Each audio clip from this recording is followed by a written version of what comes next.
अस्सलाम वालेकुम जी। क्या हाल है? ठीक हैं सब लोग? अल्हम्दुलिल्लाह मैं भी बिल्कुल ठीक हूँ। आज का जो टॉपिक है ये बहुत ही इंटरेस्टिंग है। मुझे सिर्फ सुनो नहीं, समझो भी। तहल्लुक में गहराई किस तरह आए? तुमने सुना, मगर क्या वाकई समझा भी? कभी ऐसा हुआ है कि आपने दिल की बात की और सामने वाले ने फौरन जवाब दे दिया, जैसे वो पहले ही सब जानते थे, लेकिन फिर भी दिल हल्का नहीं हुआ? क्योंकि बात सिर्फ सुनने की नहीं होती, बात है समझने की। शौहर और बीवी के दरमियान सबसे बड़ी शिकायत यही होती है, वो मेरी बात सुनता है मगर दिल से नहीं समझता, या वो तो सुनती है मगर मेरी कैफियत का अंदाज़ा ही नहीं लगाती। तो सवाल ये है, सुनना और समझना अलग कैसे है? और फिर कैसे हम इस फ़र्क को पहचान कर अपने रिश्तों में गहराई ला सकते हैं? जब सिर्फ सुना जाए, समझा ना जाए। अक्सर औरतें कहती हैं, मैंने दिन भर के थकन, बच्चे की परेशानी, सास की बातें सब सुनाई और शौहर ने कहा, तो क्या हुआ? सब बर्दाश्त करते हैं। ये जवाब सुनकर दिल टूट जाता है। क्यों? क्योंकि औरत चाहती है कि शौहर के इसके एहसासात को समझे, सिर्फ अल्फाज नहीं है। इसी तरह मर्द कहते हैं, मैंने बताया कि काम का दबाव है, थकन है, और बीवी बोली, तो क्या मैं आराम कर रही हूँ?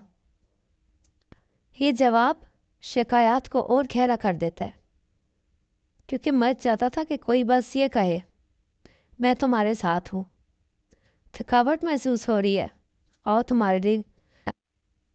समझने का मतलब क्या है?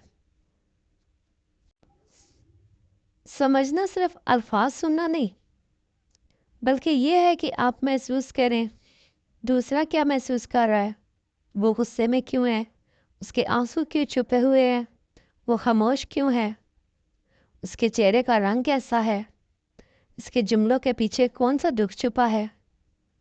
ये सब समझने की अलामतें हैं और यही मोहब्बत को गहरा करती है।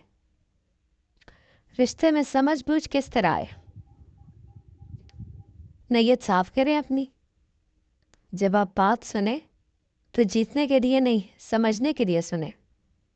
खामोशी से सुने, बीच में ना बोले। दूसरे को पूरी बात कहने दें, बीच में लेकिन या नहीं ऐसा नहीं था मत कहें। अल्फाज के पीछे जज्बात देखें। मिसाल के, बीवी कहे, आप मुझे पर ध्यान नहीं देते, असल में वो कह रही है, मुझे आपकी मोहब्बत की कमी महसूस हो रही है। जवाब देने के बजाय साथ थे, हाँ मैं तुम्हें सुन रहा हूँ, तुम्हारी बात का वज़न महसूस कर रहा हूँ, तुम्हें तकलीफ़ हो रही है और ये बात मेरे लिए अहम है। और अल्लाह से दुआ करें। रिश्तों में गहराई तब ही आती है जब वो दिलों में नरमी, और नरमी अल्लाह के ज़िक्र से आती है। अल्लाह हमारे दिलों में उल्फत पैदा कर। ताल्लुक़ में इनकलाब कैसे आता है? जब हम सिर्फ हक जताते हैं, हक जताने के बजाय दिल जीतने की नीयत करें।